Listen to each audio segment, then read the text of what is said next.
So let's dive into a really provocative idea, one that comes from some fascinating philosophical research. What if, when a corporation does something terrible, there's actually no one to blame? I mean, think about it. You see it on the news all the time. An oil spill, a massive financial crash, a product that hurts people. Our gut reaction, your first thought, my first thought, is to find who's responsible, to point a finger. Somebody has to be at fault. But what if that instinct is wrong? To really unpack that, we're going to walk through 5 key ideas. We'll start with why we feel this need to blame. Then we'll set up some clear rules for what blame actually is. After that, we'll apply those rules to the corporation and then to the people inside it. And finally, we'll explore a totally different way of looking at it, holding them responsible without the blame. Okay, first up, when companies do harm. This is all about that deep, instinctive need we have to find a culprit when things go wrong. But if we're going to challenge that instinct, we need to be really clear on our terms. So let's look at the 2 rules of blame. What does it actually mean to say someone is morally blameworthy? And you know what's great? It really just boils down to 2 simple things. Think of it like a checklist. First, you need a guilty mind. The person or the agent has to actually intend to do the wrong thing. And second, there has to be the choice. They had to have been able to reasonably do something else. So it's intention and choice. Got it? Let's use that as our guide. All right, let's take our 2-part test and apply it to the corporation itself. And this is where we hit the first bombshell from this paper. Maybe the corporation, as an entity, can't actually be blamed at all. This table just lays it out so clearly. A person and a corporation, they're just fundamentally different beasts. A person, a human being, has empathy. We can feel what others feel. We can understand how our actions are going to land on someone else. A corporation, on the other hand, it's an abstract legal structure. It doesn't have a brain. It doesn't have a heart. It literally lacks the biological wiring for empathy. And that is the absolute key. A corporation fails the guilty mind test. Sure, it has an aim. Its whole purpose is to maximize profit, to increase shareholder value. But that's not the same as a moral intention. It can't feel for the people it might harm, so it just doesn't have the equipment to think in moral terms like a person does. So, condition number 1 for blame, it's not met. And this isn't some new, radical idea. The famous economist Milton Friedman put it this bluntly decades ago. He basically said the only social responsibility of a business is to make money. The intention isn't good or bad, it's just profit. The corporation is a tool built for a single job. Okay, I know what you're thinking.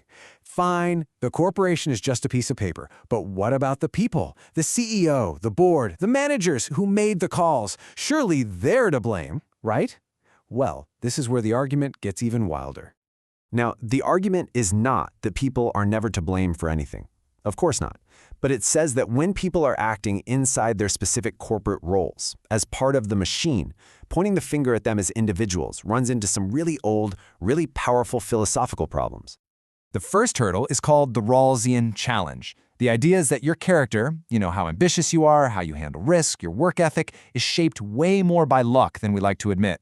The family you were born into, where you grew up, all of that stuff is outside your control. So, if your character wasn't entirely your own doing, can you be fully blamed for the actions that come from it? The second hurdle is the Humean challenge, and this one is a real mind-bender. The philosopher David Hume argued that there's no fixed single you. You're just a bundle of thoughts, feelings, and memories that's always changing. So, is it really fair to punish the person you are today for a decision made by the slightly different person you were 10 years ago? It's a really thorny question. So, at this point, you're probably about ready to throw something at the screen. I get it. If you can't blame the corporation and you can't really blame the people, does that just mean these companies get a free pass to do whatever they want? And the answer from the paper is a huge, emphatic, absolute no. This is not, and I repeat, not an argument for letting corporations off the hook. It's an argument for completely reframing why we hold them accountable. The goal isn't blame, it's something much more practical. This slide is the key to everything. Moral blame is backward-looking. It's about retribution. We punish someone because they deserve it for something they did in the past. But sanctions, fines, punishments, the paper argues these should be forward-looking. The goal isn't to get revenge, it's to promote a better, safer society. We do it not because they are guilty, but because it's practical. Let me give you a powerful analogy to make this crystal clear. Imagine a person with a severe dissociative disorder commits a terrible crime, but they have zero memory or mental connection to it. Are they morally blameworthy? That is a deep, tough question. But we would still put them in prison. Why? Not for revenge, not to make them pay for something they don't even connect with. We do it for one simple, practical, forward-looking reason: to protect society. And this brings us to the big takeaway. Our power to regulate companies and demand things like corporate social responsibility, it doesn't come from proving they are morally evil or blameworthy. It comes from something much, much simpler. We as a society allow them to exist. We create the laws that let them operate, and since we give them permission to play the game, we have every right to set the rules of that game. And that's the question this whole thing leaves us with. If we stop wasting our energy trying to point fingers and get revenge, and instead we start thinking practically and looking forward, what changes? What kind of rules and regulations should we be demanding? Not to punish the past, but to build a corporate world that actually works for the social good in the future. Now that is something to think about.